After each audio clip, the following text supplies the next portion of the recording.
نکاح کا معنی کیا ہے؟ زنجیر ہوتی ہے نا، زنجیر جس طرح اس کی کڑیاں جڑتی ہیں، نکاح کا معنی یہ ہے کہ آپس میں جڑنا۔ زنجیر آسانی سے نہیں ٹوٹتی، نکاح بھی آسانی سے نہیں ٹوٹتی۔ زنجیر کو توڑنے کے لیے پاپڑ پیلنے پڑتے ہیں، نکاح کو توڑنے کے لیے بھی مسلمان کو پاپڑ پیلنے پڑتے ہیں۔ یہ بالکل غلط طریقہ ہے کہ ہم ایک لحظے میں نکاح کو توڑ دیتے ہیں۔ نمبر 2، کبھی آپ کسی ایسے روڈ پہ سفر کریں کہ ادھر سے بھی درخت ہوں ادھر سے بھی درخت ہوں، تو ان کی ٹہنیاں آپس کے اندر ملی ہوئی ہوں اور نیچے سے گاڑیاں گزرتی ہوں اور گاڑیوں کے اوپر سامان رکھا ہوا ہو، تو ایسے درختوں کے نیچے سے گاڑی کا گزرنا کتنا مشکل ہوتا ہے۔ نکاح کا معنی یہ ہے کہ ٹہنیوں کا ایک دوسرے کے ساتھ جڑ جانا اور ایسی مضبوطی کے ساتھ کہ نیچے سے گاڑی کا گزرنا بھی مشکل ہو جائے۔ یہ جو نکاح کا بندھن ہے میاں بیوی کا، یہ اتنا مضبوط ہو جاتا ہے کہ اس کو کوئی چیز توڑ نہیں سکتی۔ جب کوئی توڑنا بھی چاہتا ہے بامر مجبوری، تو آپ صلی اللہ علیہ وسلم نے ارشاد فرمایا کہ اللہ کو ساری حلال چیزوں میں سے سب سے ناپسند جو حلال چیز ہے وہ نکاح کو توڑنا ہے، جس کو طلاق کہا جاتا ہے۔ طلاق کہتے ہیں کاٹنے کو۔ ایک ہوتا ہے کینچی سے کاٹنا، یہ آسان ہوتا ہے۔ ایک ہوتا ہے چوہا بلا کپڑے کو کاٹ جائے۔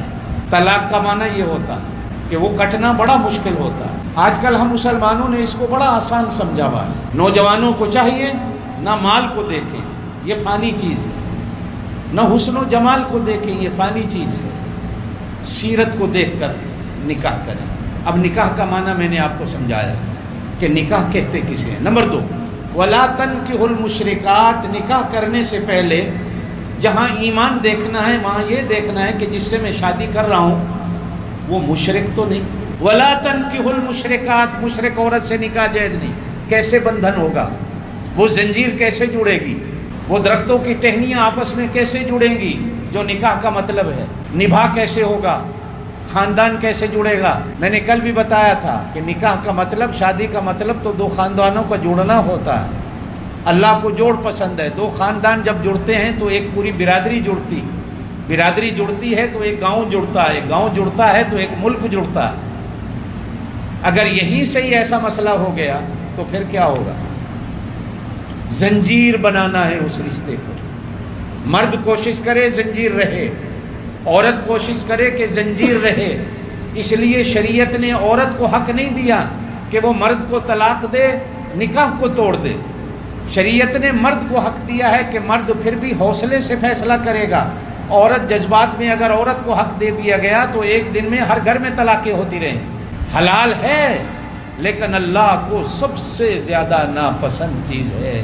آپ صلی اللہ علیہ وسلم نے ارشاد فرمایا، شیطان کے بڑے کاموں میں سے سب سے بڑا کام یہ ہوتا ہے کہ جب شیطان کا کوئی چیلا آ کر شام کو بتاتا ہے کہ میں میاں بیوی کو لڑا کے آیا ہوں، تو حضور نے فرمایا شیطان اس کو شابش دیتا ہے، تو میری سیٹ پہ بیٹھنے کے قابل ہے۔ اصل کام یہی ہے کہ دو بندوں کو لڑاؤ، میاں بیوی کو لڑاؤ، گھر میں فساد کیسے پیدا ہوتا۔ جھوٹ بولنا ہماری شریعت میں حرام ہے، لیکن شریعت نے ایک مسئلہ کہا کہ جہاں میاں بیوی کو سلو کرانے میں اگر جھوٹ بھی بولنا پڑ جائے تو یہاں جھوٹ جائز ہو جاتا ہے، ورنہ جھوٹ جائز ہی نہیں کہ کسی طرح گھر بچاؤ، کسی طرح گھر بچاؤ۔ گھر ٹوٹنے سے بچے بکھریں گے، گھر ٹوٹنے سے قبیلہ خاندان بکھرے گا، جب خاندان بکھرے گا بچے بکھریں گے تو کیا ہوگا؟